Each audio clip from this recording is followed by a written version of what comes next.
Detective Kyle Haverlo, Kylehea-Verlo. Saturday morning, September 14th, 2024, at approximately 2:25 in the morning, HPD was made aware of a shooting in progress out here at 4900 Laura Copy. Original reports were a large crowd of people were gathered in the 4900 block, minding their business, and suddenly the scene erupts with gunfire. We learn from patrol that up to 11 people were shot. 2 sadly have passed away and have been confirmed deceased. We had 9 transported to local hospitals, and their injuries range from stable to critical. Sergeant Dudley and myself were made aware of the shooting and immediately came to the scene. We had other detectives that went directly to the hospital to question and interview the surviving witnesses. At this time, we don't have a lot of information because it all happened so fast and it was so chaotic. All we do know is that it appears as though there was some gunfire amongst groups of people, and I believe that there's a vehicle that is seen possibly shooting from a vehicle before fleeing the scene. Unfortunately, the video surveillance is not the highest and best quality, so it's kind of hard to make out a make and model, but myself and Sergeant Dudley will start to canvass, local businesses for video surveillance. If anybody has any questions, we'll go ahead. When you mentioned some of the victims are critical, does that mean that they may not make it also? There's a possibility. We have learned that maybe 1 or 2 are, it's still questionable on if they are going to survive or not.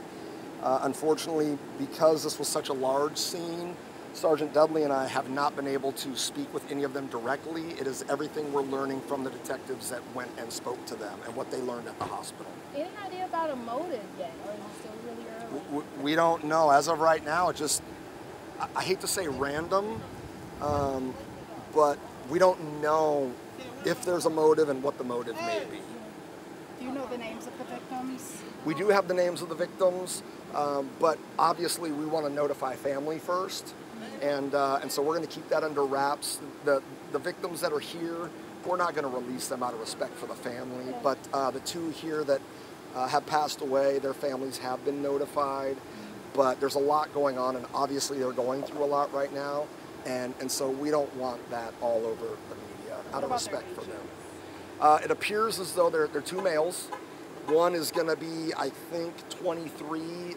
They're early 20s, 23, 24, 21. I don't remember the exact age, but they're on the younger side of in their 20s. I was talking to other people who said this is a popular place for block parties, like cars come out and show off your car. Is that typically what we see around this area? So I'm going to be honest. That's a question for patrol, because Sergeant Dudley and I, we work citywide. We only go when we're called and needed. So we're not patrolling the area. We don't know what the scene is like on a Friday or a Saturday. We have heard that there are a lot of people that congregate out here on Fridays and Saturday nights, but again, that's something that would be better suited for a patrol who constantly works the area. And just the last thing for me, this is a mass shooting. That for the city of Houston, that has to break your heart also, just as detectives too. What's going through your mind when you find yourself in a chaotic scene like this and you have so many people in a region coming up? Look, we respect the severity of this, and we understand the worry that it causes people, particularly in this area. So with that in mind, now is maybe a better example than any, that we rely on the public, we rely on tips, we rely on this community. So if you saw something, if you know something, give us a call. 713-308-3600. Anybody can call. You can talk to myself, you can talk to Detective Haverlo. We'll be happy to answer your questions and take whatever information you have. Because we take it seriously as well. We want to get to the bottom. It's important that the public realize without their assistance, a lot of these don't get solved. People talk, whether it's social media, whether it's just the streets talking. There will be people out here tonight talking about what happened, and people are going to hear things. And, Sergeant Dudley and I, and I speak for all homicide detectives here in Houston, we rely on the public to help. Okay? We trust the public, and we want the public to trust us. Something like this is a big deal, and it breaks my heart that there's a bunch of people out here, you know, behaving, having a good time, minding their business, and the next thing you know, everyone is scattering because of gunfire. Okay? This didn't need to happen. It shouldn't have happened, and we are going to rely on the media, or on the media to get the word out, and then for the public to come forward and give us what they know and what they hear. And that's what we're really hoping for here. Time and time again, when we have that kind of cooperation, we get to the bottom of these things. We solve and we close these cases. And we can take the information anonymously. You don't have to give us all your information, but we're looking for good, reliable information that we can follow up on.